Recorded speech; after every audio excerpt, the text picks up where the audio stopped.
Well, it's been, I'd say, probably just over a week since I did my last video, and I still don't have any answers from that. But yeah, I'm kind of all over the place. Anyway, with that said, I've been meaning to buy one of these heavy duty staplers for a long time now. I think all up I spent maybe $40 to $50 buying everything, maybe less. I'm not sure, I didn't bother calculating it all up. But if I bought what I bought locally instead of off eBay from Australian sellers, we're looking at a hell of a lot more. From what I can tell, these were basically, this was a Chinese seller operating in Australia. I bought these as well, which, trust me, buying this locally,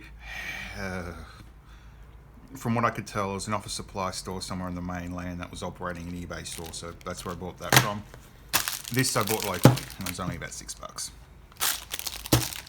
So let's get the first part of this video out, and I'm going to kick myself if I find out that there are actual staples in this.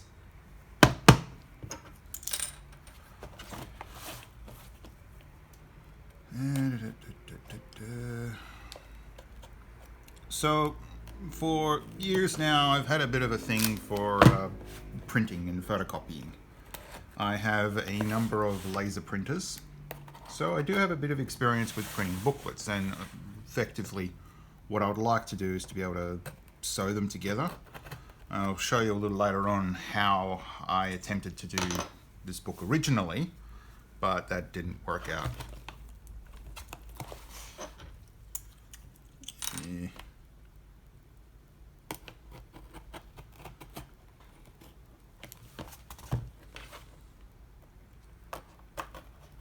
I was a little disappointed when I got this. I was expecting it to be in like a bag or a box or something, but no, stickers were just put outside, which is a great way to save money on shipping, but yeah, left me a little disappointed. Yeah, so that's how they did it. Yeah, there are staples in here. What a crock!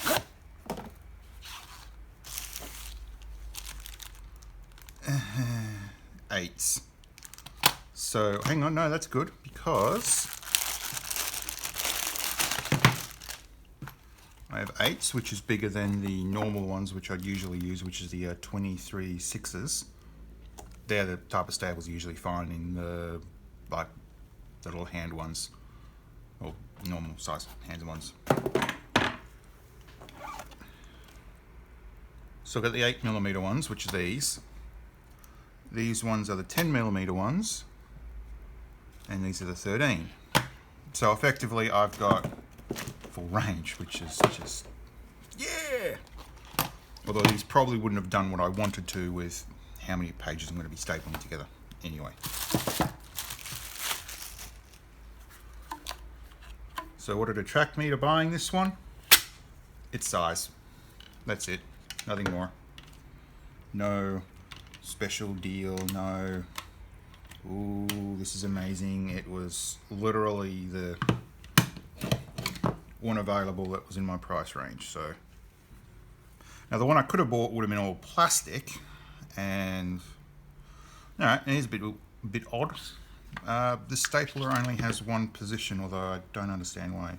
Anyway, so how do I load this thing?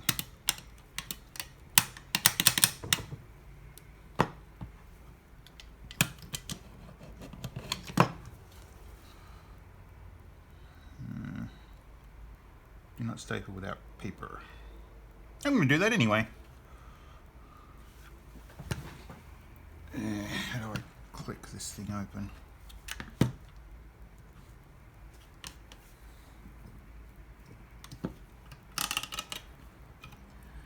So this little notch here is designed to hold the paper, well, as an example like this, and that is a little wiggly, so I'm not happy about that.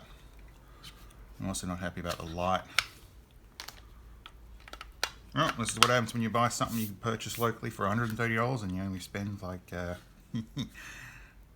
under 20.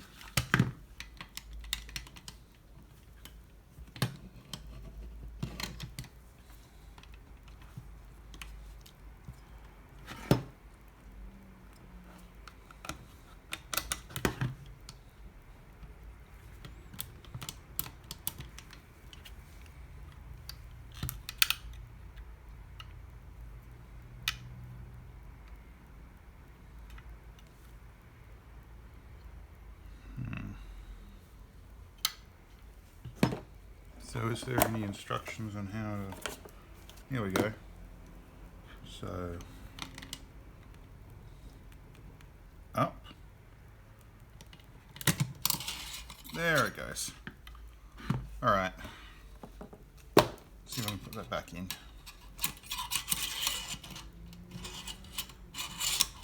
Now the sad thing is I might not actually have to use this for a number of years. Okay. So,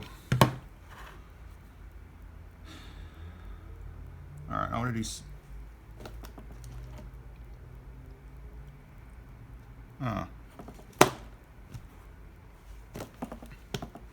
So this information sheet doesn't match up with this, with the number of sheets. And this here says this can handle up to 80 sheets. It's the 13 mil, and this one says here it can do up to 100.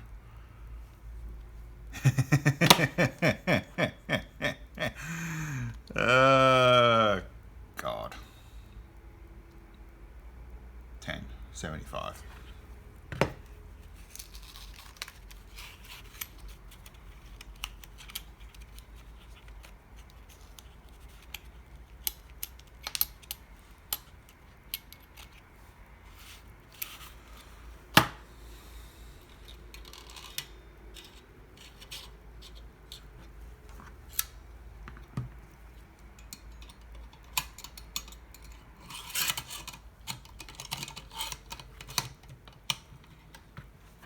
Alright, so that's in. Now, this is a service manual to a rather old sewing machine that I have. My idea is to go through and try and fix it. My last video with that sewing machine motor was basically part of this. So what I'm going to do for now...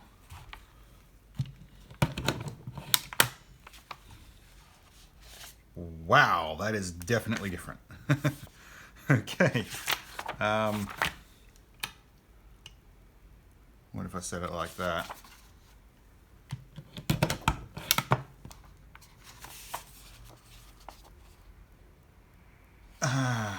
Still too close. So I'm going to have to eyeball it, aren't I? See, that's more where I need it, but I don't have the ability to adjust that. How far those pop up. I mean, yikes.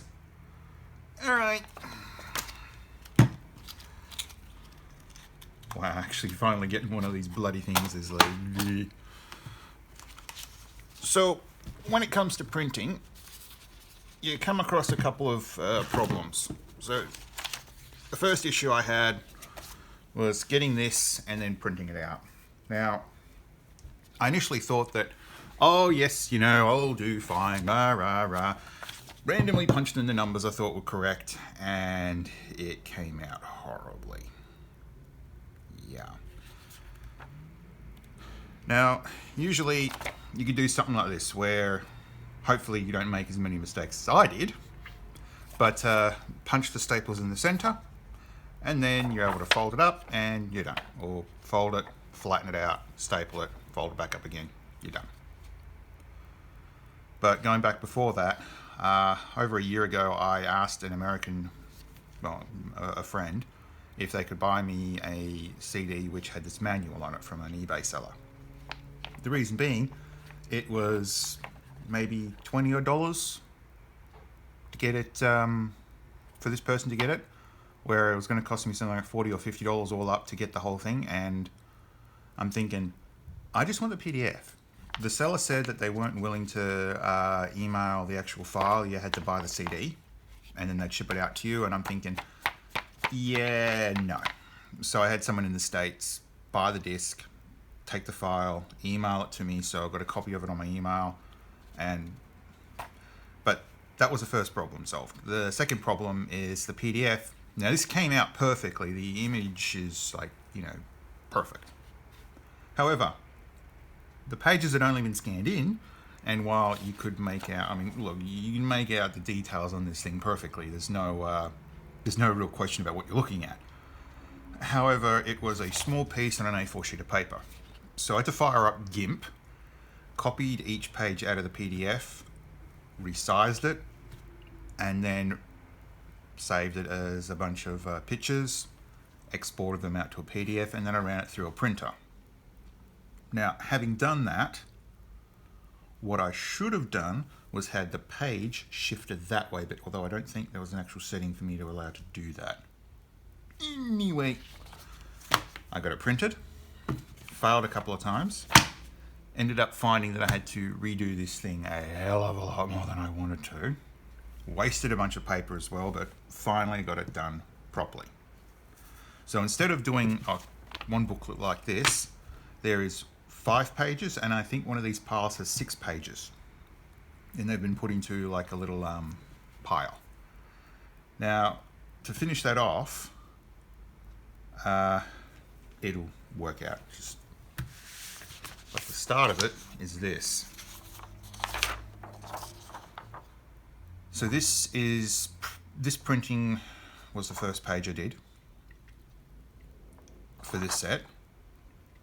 And I have the first page, I have the second page, second last, and then the last page printed on this sheet.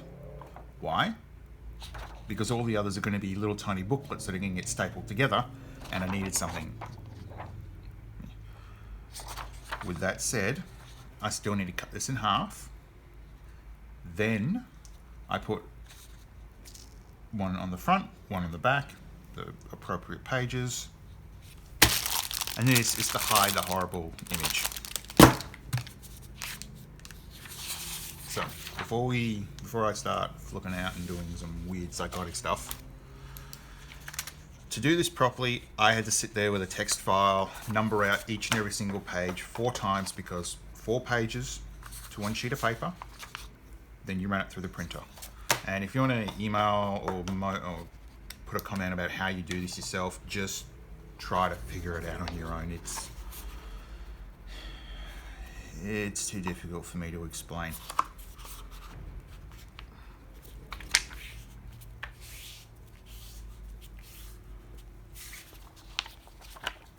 So effectively what I'm looking at is pages 1, or internal cover to page 16 here. And that's basically what I'm looking for. So there's that one done. Now I need page 17.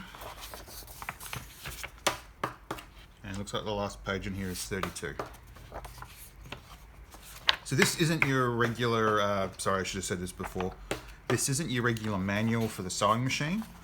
This is a service manual which the end user usually wouldn't get their hands on. But because I want to do a full tear down and repair, I have 2 machines of this vintage, of this style, that I could use this with. And because the printer was free, well, it was thrown out as not working, and turns out it just needed a little bit of a clean, so I got very lucky. So page 33, so 32, 33.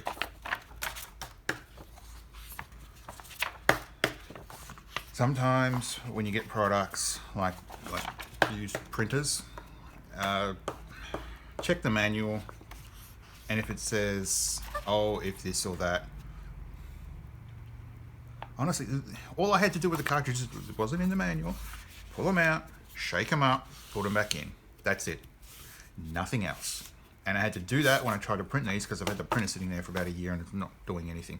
Now this isn't your regular sort of inkjet printer. This was one in an art facility and high quality, so it's not a cheap printer, which I'm honestly very happy to have.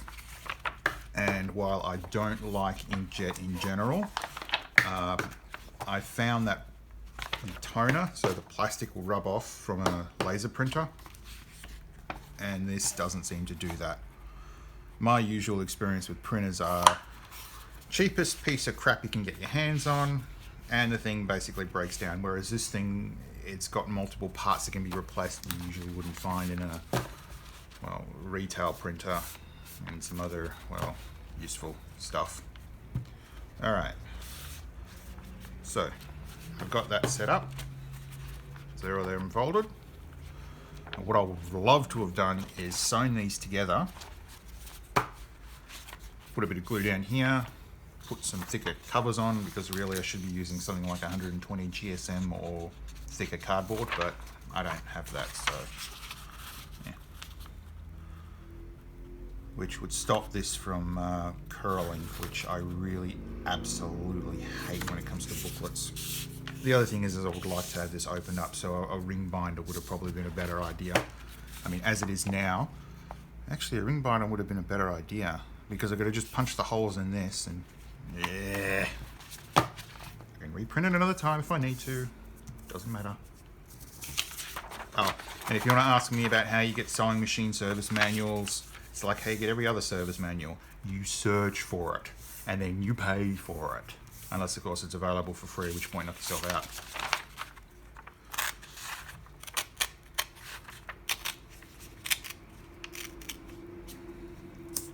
Okay, now the other thing is that this is the American sewing machine, so a lot of some of the wiring in here, the mains voltage is going to be different.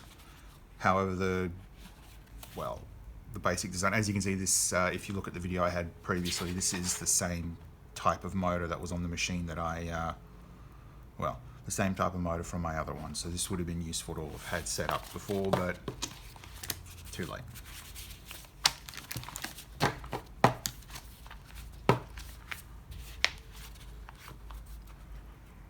Okay, so that's the bottom page, and that's the top page.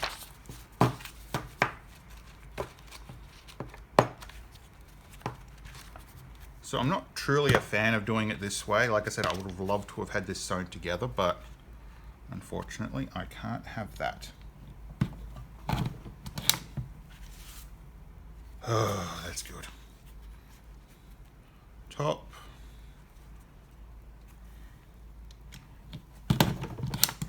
Bottom. Oh. Good, good, good, good.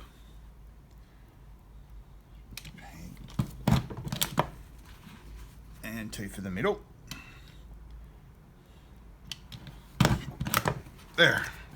Now, as you can see, it is curling up a little bit already. It's not 100%, but effectively that's going to hold together. Now this looks horrific. Apart from the curling from the pages, that is not something I want to have out in the open. That does not look nice. Actually, I probably should have squashed those together a little bit more. Anyway, that's where this comes in. Now, to me, this is just normal cloth tape. This isn't anything special. It looks like normal cloth tape, so I kind of wasted my money buying it. I really wanted to have paper tape. Not masking tape, but you know, I got a feeling I probably should have just bought masking tape.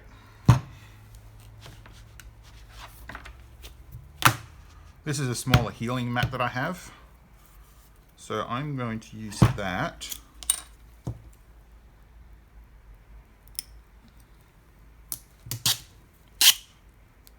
This feels just like regular gaffer.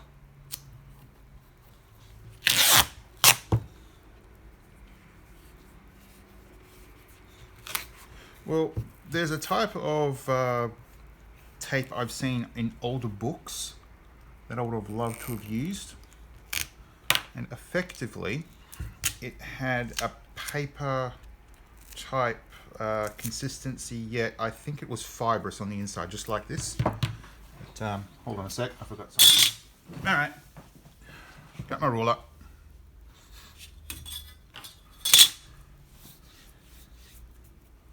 Yeah, see, it's this sticky part that I'm not happy about. So, half a centimeter, half a centimeter, half a centimeter.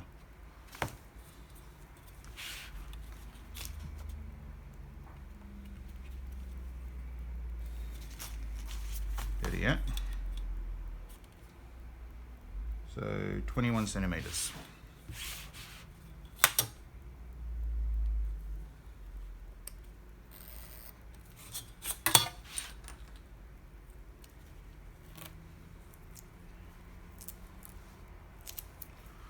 I honestly have no idea how the hell I'm supposed to mark this.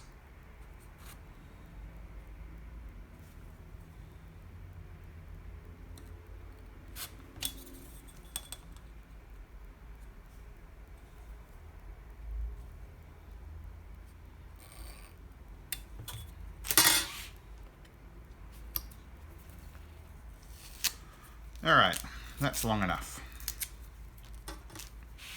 Now this was a full centimetre basically wide. So if I give it till here,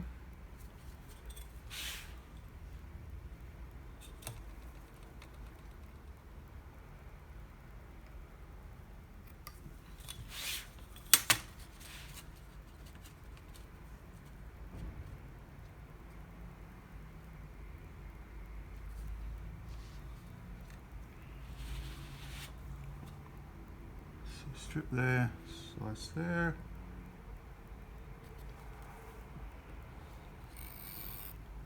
But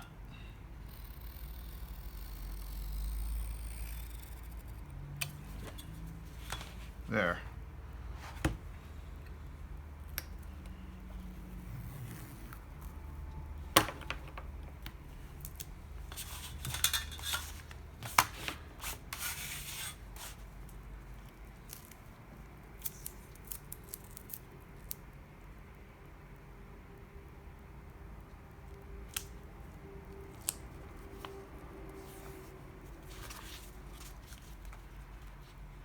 Just as I feared, not long enough.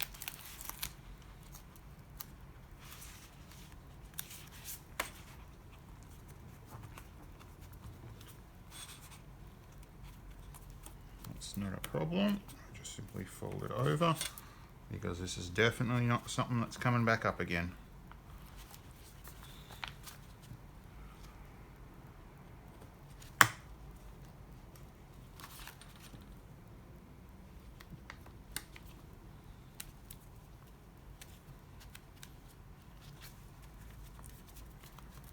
Alright, that's on.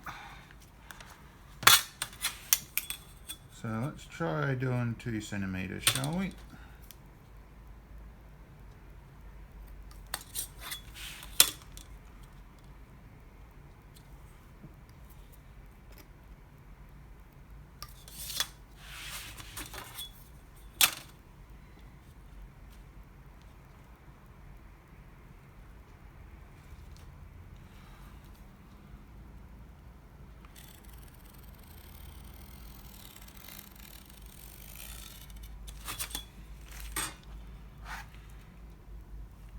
It's weird. I didn't actually plan any of this out. It was all in my head. I thought, well, maybe I could do it this way. Maybe I could do this video that way.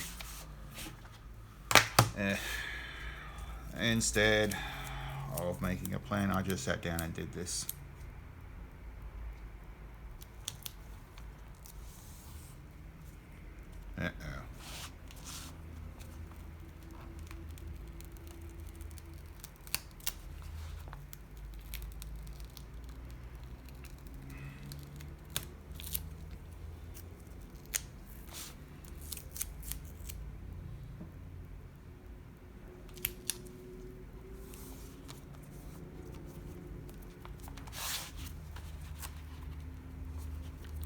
That's better.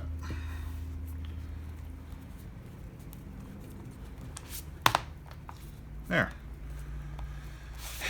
See? And that, apart from the crinkling of the page, looks better. Now, I would have liked, like I said, I would have liked to have had this sewn. This could actually have done being more even, but unfortunately, it's not.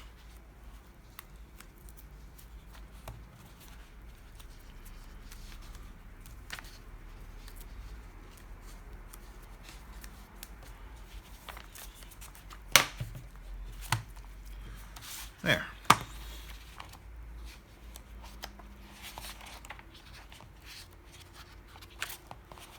Here we go. So this is a foot pedal, but on mine, the one I had, oh no.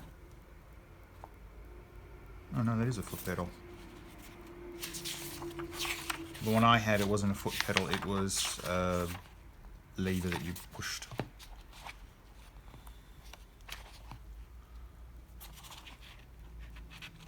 I'll have to read this properly, see if I can find out what it says about the isolating washers. But yeah, this hopefully will help me with fully doing a restoration on sewing machines later on in the future when I can get some tables built up properly. Okay. Well, with that said, this was actually a successful video where I unboxed a new stapler, new toy. I then unboxed this. I also folded this up and got this done instead of making it look like a horrible mess like these ones turned out to be. Finally I can do this. I just need to solve this paper, like edge side thingy problem. But yeah, it'd be nice to be able to write on these in a, well, like a white pencil or pen. But unfortunately, for now, that's this video done, and yibbity yibbita.